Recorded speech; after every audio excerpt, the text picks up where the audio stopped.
All right, before we go, since this Nate video is a shorter video, I figure I'll tack on another thing, and that is the Star Wars RPG by Fantasy Flight Games. And so, what do we like about this game? Well, what don't we like about this? No, what do we like about this game? This is the first one I think that adds in custom dice. I love the idea of custom dice. I do. I think that there's so many board games, for instance, that have custom dice that do such cool things. And Fantasy Flight being primarily a board game website or company originally, they kind of tagged into that idea of, oh, we can just customize our dice. Now, there's probably a monetary reason also because you have to buy their dice, but regardless, I like the idea of custom dice doing different things. So what do they do with their system? Well, in essence, they have 3 different balancing acts that are occurring on their system, on their dice. So it's all iconography, but you have success versus failure. You have advantage versus advantage. Oh god. Versus threat. Oh, we still botched it. You have light versus dark, because this is Star Wars. And then they also have something called triumphs, right?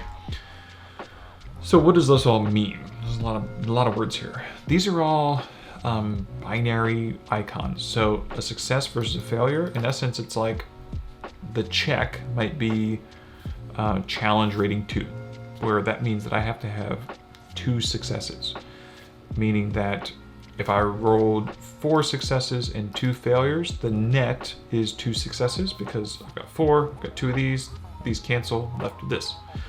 So that's pretty much this system here is just trying to say, can you succeed at this or not, right? Advantage versus threat, once again, these are other iconographies. Some of these dice sides have 2 different symbols on them. They have a success symbol and an advantage symbol, or a failure and a threat symbol, or whatever. You roll this pool of dice that you collect. You collect all these different dice and you roll the pool, and then you look and you kind of, it's like reading bones almost, like your fate. You're casting the bones and you're kind of then deciphering the bones and saying, all right, how many advantages did I get, threats, how many successes and failures? Advantage versus success is in essence sort of like, I can succeed at something, but I've actually increased the risk of the situation, the scene. The scene is still getting worse, even though I succeeded at doing this. Or I could fail at something, but the scene is actually more advantageous for me. There's a lot of things you can think about in terms of that. Like, if you're thinking Star Wars-y, you could have, missed the shot, but maybe you missed the bad guy and it hit the blast door controls. And now the blast door comes down and now, only half of the enemies are here. The other half's coming, but they're kind of waylaid. And so that might have been a success with advantage or a failure with advantage. Light versus dark comes into play in terms of like, force, sensitivity, etc. I haven't played this game. I've just briefly read the rules, and so I don't know as a DM how I would do light versus dark, but once again, it's another cool binary sort of system in there. It probably has to do with like when you're actually a force sensitive character and you're doing stuff.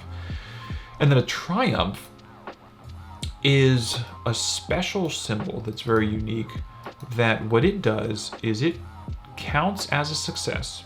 So the first thing is when you see a triumph, that means it's 1 success.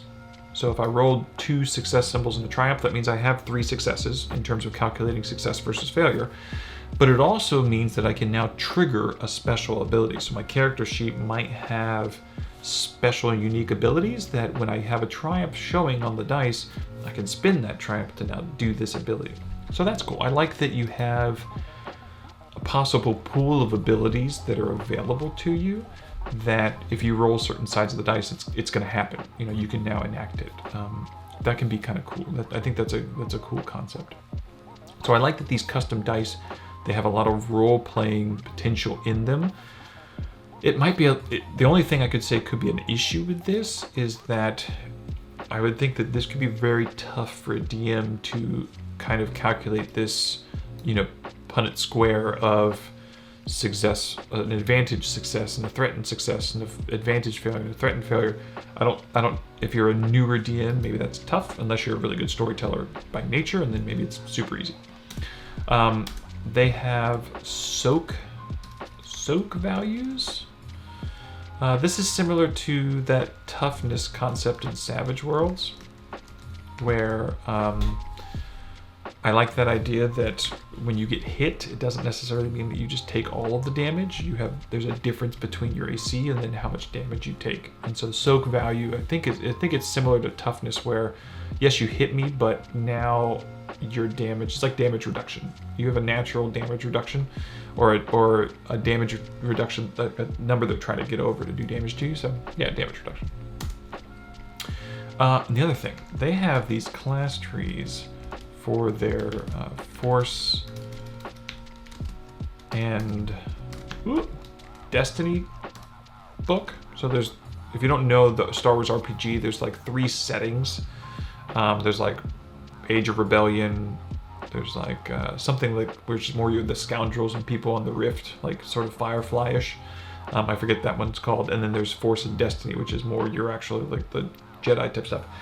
Well, they have all these tech trees in essence for the Jedis, and it's kind of similar to the Star Wars RPG back in the day, where in essence it's these really nice tech trees where I have this ability and it's going to open up this one, and this one goes here or here, and I go there, and it's this, in essence, if you open the page, it's this huge grid, and depending on which one you do, you can go down different paths. So I just love those. I love tech trees. I love the idea of opening up stuff as I go.